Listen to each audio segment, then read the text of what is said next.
दोस्तों क्या हो अगर आपको ऐसा इंजेक्शन लगा दिया जाए जिससे कि आप हमेशा अमर रहें और फिर एक बंकर जैसी जगह में फंस जाए। अब आप वहां से बाहर निकलने की बहुत कोशिश करते हैं लेकिन बाहर कुछ आदमखोर इंसान हैं जो आपको खा जाएंगे। ऐसे में आप क्या करना चाहेंगे? तो कहानी शुरू होती है किसी बीहल में हम कुछ ट्रक को जाते हुए देखते हैं जिसमें अबोना गांव के कुछ लोग मौजूद हैं, जिसमें ज्यादातर जवान लोग हैं, जिसमें हमारे कहानी के दो अहम किरदार केविन और उसकी वाइफ वीना भी मौजूद है। पहले तो सभी लोग बहुत ही शांत और डरे हुए थे, लेकिन आखिर उन्हें कहाँ ले जाया जा रहा है तो फिर वो आपस में बात करना शुरू करते हैं, जिसमें से एक आदमी सबको बताता है कि उसकी गर्दन पर उन लोगों ने किसी तरह का इंजेक्शन लगाया जिससे कि उसे बहुत तेज भूख लग रही है पर बहुत दर्द भी हो रहा है। अभी एक दूसरा शख्स भी वही बोलता है कि हाँ मुझे भी ऐसे ही महसूस हो रहा है। धीरे धीरे करके सभी को मालूम लग जाता है कि उन्हें कोई खास तरीके का इंजेक्शन लगाया गया है, लेकिन ये सब चीजें सोचने से पहले उन्हें तो वहां से भागना होगा क्योंकि ये लोग देखने में बहुत ही खतरनाक हैं और शायद इन सभी को एक जगह ले जाकर मार दें। अब यहाँ केविन सभी से कहता है कि क्यों ना हम सब एक साथ हो जाएं और फिर इन लोगों पर हमला कर दें, लेकिन सभी लोग इससे राजी नहीं थे क्योंकि उनके पास हथियार थे और केविन का कहना है कि उनकी तादाद कम है और हम लोग ज्यादा है तो हम उन पर हमला कर सकते हैं और उनसे जीत भी सकते हैं, लेकिन कोई उसकी बात से राजी नहीं था। उधर हम ट्रक ड्राइवर को बात करते हुए सुनते हैं जिसमें वो कहते हैं कि इन लोगों की कीमत सिर्फ $1 या $2 है। वैसे से तो साफ पता चल रहा है कि ये इन सभी को मारने वाले हैं, पर कहाँ और कब और क्यों ये सब आपको पता लग जाएगा। वहीं पीछे बैठे लोगों का डर अब बढ़ता जा रहा था। उन्हीं में से एक जवान लड़का जो अपनी माँ के साथ था ट्रक में,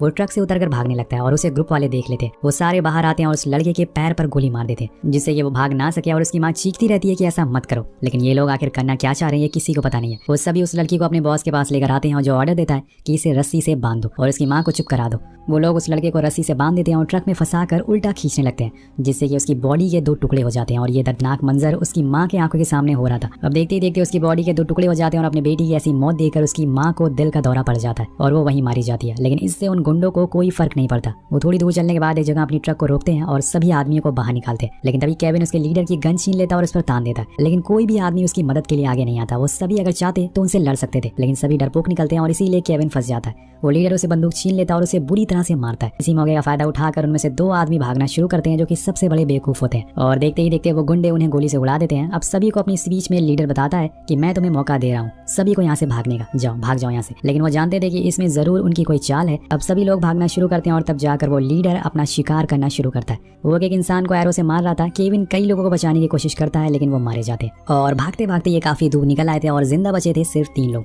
केविन, उसकी वाइफ और एक जॉन नाम का आदमी, लेकिन जॉन अभी भी घायल है। अब वीना जो उसकी वाइफ थी तेजी से आगे बढ़ रही थी और इसी चक्कर में वो एक खाई में गिर जाती है। केविन भी उसे बचाने के लिए उसमें कूद जाता है और वो खाई बहुत ही गहरी थी, उसमें पानी भी जमा हुआ था और इधर जॉन चोटिल हालत में परेशान है कि वो कहाँ जाए। इसी बीच उसे कई गोलियां आकर लगती है और वह सीधा उसी खाई में गिर जाता है जहाँ पर उसकी भी मौत हो जाती है। मतलब वो गुंडे अभी भी आसपास है। उनकी आवाजें सुनकर केविन और वीना छुप जाते हैं और ग्रुप का एक आदमी उन्हें ढूंढते हुए यहाँ तक पहुंच चुका था, लेकिन वो इन्हें देख नहीं पाता क्योंकि उसका साथी उसे वापस बुला रहा था। इसके लिए इनकी जान बच जाती है। इधर लीडर के पास एक मैसेज आता है कि जो लोग जख्मी हैं उन्हें वापस लेकर आओ, लेकिन लीडर उनकी बातों को इग्नोर कर देता और यहाँ हम जान पाते हैं कि इनके ऊपर कोई बॉस है जो कि ये काम उनसे करवा रहा है। कहानी शिफ्ट होती है केविन और वीना पर, जो एक सूखी जगह जाते हैं जहाँ पर वीना को होश आता है और वो उठते ही गुंडों के बारे में पूछती है तो केविन उसे बताता है कि वो अभी के लिए चले गए, लेकिन वीना अभी बहुत डरी हुई थी। उसे आज रात वहीं रुकने को कहती है ताकि सब कुछ शांत हो जाए। केविन बताता है कि ये खाई जरूर वॉल्केनो से गिरने से बनी होगी जहाँ से निकल पाना बहुत ही मुश्किल है और इन्हें ये भी नहीं पता है कि ये किस लोकेशन पर मौजूद है। अब धीरे धीरे रात हो जाती है और तभी केविन को कुछ आवाजें सुनाई देती है जो कि एक घायल आदमी की थी। वो भी खाई तक पहुंच चुका था और केविन से कहता है कि तुमने मेरी जान क्यों नहीं बचाई। वो तेज तेज चिल्लाने लगता है और उन गुंडों को बुलाने लगता है। अब उसकी आवाजें सुनकर केविन बहुत डर जाता है, लेकिन तभी उसकी आंख खुलती है और हमें पता चलता है कि ये बस उसका एक सपना था। अब केविन जॉन की लाश को देखता है और उसे सही पोजीशन में रख देता है क्योंकि उसे देखकर उसे बुरा लग रहा था और उसकी जेब से वो लाइटर निकालकर आग जलाता है ताकि थोड़ी रोशनी हो सके, क्योंकि रोशनी से हमें उम्मीद मिलती है और डर नहीं लगता है। लेकिन वीना अभी भी बहुत डरी हुई थी। वो बार बार ऊपर की तरफ देखे जा रही थी कि कहीं वो गुंडे फिर से ना आ जाए। केविन बताता है कि वो लोग जानवर हैं और अब वो लाशों को खाएंगे और मजे करेंगे। कुछ दिन तक वो लोग यहीं घूमेंगे। अब यहाँ वीना उसे मना करती है कि आग मत जलाओ, उन्हें पता चल जाएगा, लेकिन केविन का कहना था कि आग से जंगली जानवर दूर रहेंगे। इसी डर में पूरी रात बैठे बैठे निकल जाती है। सुबह का सूरज तो निकलता है लेकिन इनके लिए कोई उम्मीद लेकर नहीं आता। वीना को गहरी चोटें लगी, अगर वो बाहर नहीं निकली तो इन्फेक्टेड हो जाएगी। तो केविन के पास एक प्लान था। वो ऊपर कुछ सूखी लकड़ियां देखता है जिसकी मदद से वो ऊपर चढ़ सके। अब वो जॉन और खुद के कपड़े निकालता है और उन्हें भिगा कर रस्सी बनाता है और फिर उस रस्सी में लकड़ी बांधकर ऊपर फेंकता है जिससे कपड़ा जाकर फंस जाता है और ये आराम से वहां से निकल सकते हैं। लेकिन केविन का वजन ज्यादा था, इसलिए वीना कहती है कि रुको, पहले मुझे चढ़ने दो। लेकिन केविन खुद ही चढ़ने लगता है और वो चढ़ते चढ़ते बिल्कुल ऊपर तक पहुंच जाता है, लेकिन तभी कपड़ा फट जाता है और वो सीधा नीचे आकर खाई में गिरता है। उसके घुटने में गहरी चोट आ गई थी और उसे वीना की बात मान लेनी चाहिए थी, लेकिन अब वो अपने पैर को लेकर परेशान है। वीना देखती है कि उसकी हड्डी टूट चुकी है और अब वो सही से चल नहीं पाएगा, इसलिए उसे वापस कपड़े पहनने को कहती है। पर केविन कहता है कि हम भले ही गोली से ना मरे हो लेकिन भूख से जरूर मर जाएंगे। वीना उसे हौसला देती है कि हम यहाँ से जरूर निकलेंगे, तुम बस अपना दिमाग चलाते रहो। तभी केविन ऊपर देखता और हंसने लगता है तो वीना पूछती है तुम पागल हो गए हो क्या, हंस क्यों रहे हो? केविन बताता है कि हम पहाड़ों के बीच में हैं और ऊपर देखो बादल आ चुके हैं, इसका मतलब बारिश होने वाली है और थोड़ी ही देर में यहाँ बाढ़ आ जाएगी जिससे कि हम तैर कर ऊपर निकल जाएंगे। बारिश होना शुरू होती है लेकिन वीना को तैरना नहीं आता, इसलिए वो डरने लगती है। दूसरी मुसीबत थी कि बारिश की वजह से मिट्टी भी गिरने लगी थी। अब ये बारिश इनके लिए मुसीबत बन चुकी थी और तब केविन उसे समझाता है कि डरो मत, ये बारिश ज्यादा देर तक नहीं होने वाली है। और होता भी ऐसी है, थोड़ी ही देर में बारिश रुक जाती है लेकिन अब जो भी पीने का पानी था वो सब गंदा हो चुका था, हर तरफ कीचड़ था। लेकिन उससे भी बड़ी मुसीबत थी वो आदमखोर इंसान। जी हाँ, वो फिर से वापस आ चुके थे और एक आदमी की आवाज आती है, देखो इधर एक गड्ढा है और हो सकता है कि हमें कोई जख्मी मिल जाए। ये सुनकर तो मानो दोनों की रूह कांप जाती है और वो भागते हुए एक पेड़ की झाड़ियों में छुप जाते हैं जिसे ऊपर से उन्हें कोई देख ना सके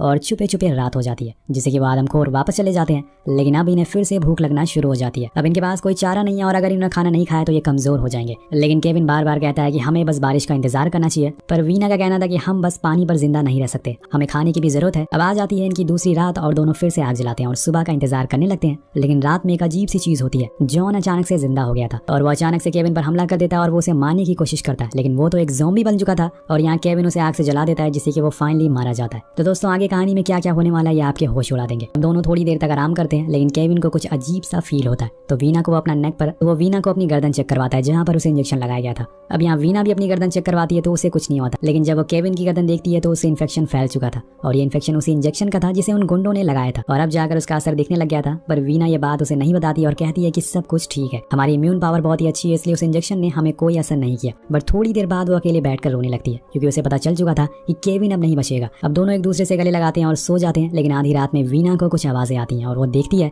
कि जॉन कुछ खा रहा है। वो जब उसके पास जाती है तो अचानक से वो उस पर हमला कर देता है, लेकिन ये बस उसका एक सपना था। जब उसकी आंख खुलती है तो सुबह हो चुकी थी, लेकिन सुबह होती है वो भी और डरावनी क्योंकि केविन की तबीयत और ज्यादा खराब होने लगी थी, उसके बिहेवियर में चेंज आने लगे थे। तो वीना उसे पुकारती है, केविन तुम ठीक हो ना? और तभी अचानक से वो एक फ्रॉग को पकड़कर खा रहा था और उसे वीना को भी ऑफर करता है और उसे देखकर वीना वॉमिटिंग करने लगती है। और अब यहाँ केविन की आंखें भी सफेद होने लगी थी और वो ज़ॉम्बी में बदल चुका था। लेकिन यहाँ वीना उसे संभालती है। उसकी बातें सुनकर केविन थोड़ी देर के लिए होश में आता और यहाँ इनकी किस्मत भी अच्छी थी कि अब बारिश होना शुरू हो गई थी और खाई में पानी भरना शुरू हो जाता है। केविन वीना को पकड़ता है और कुछ झाड़ियों के सहारे ऊपर पहुंचा देता है। लेकिन जब उसकी बारी आती है तो वो पानी में डूब चुका था और वीना उसे बचाने की बहुत कोशिश करती है, लेकिन वो अब अंदर जा चुका था। अब वीना वहीं लेट जाती है और खुद को समझाने लगती है कि नहीं, ये मेरी गलती नहीं है, वो अब इंसान नहीं था इसलिए उसे मरना पड़ा, वो अब बदल चुका था। वो गॉड से माफी मांगती है और उन्हें भीख मांगती है कि प्लीज मुझे माफ कर दो। जिसके बाद वो उठकर भागना शुरू करती है, लेकिन अब हर तरफ ज़ॉम्बी फैल चुके हैं। सामने हम एक आदमी को देखते हैं जो एक दूसरे आदमी की लाश को खा रहा था, जिसे देखकर वो बहुत डर जाती है और भागने लगती है और इसी चक्कर में वो फिर से खाई में फिसल जाती है जहाँ पर उसकी मुलाकात होती है केविन से। जी हाँ दोस्तों, वो अभी भी जिंदा था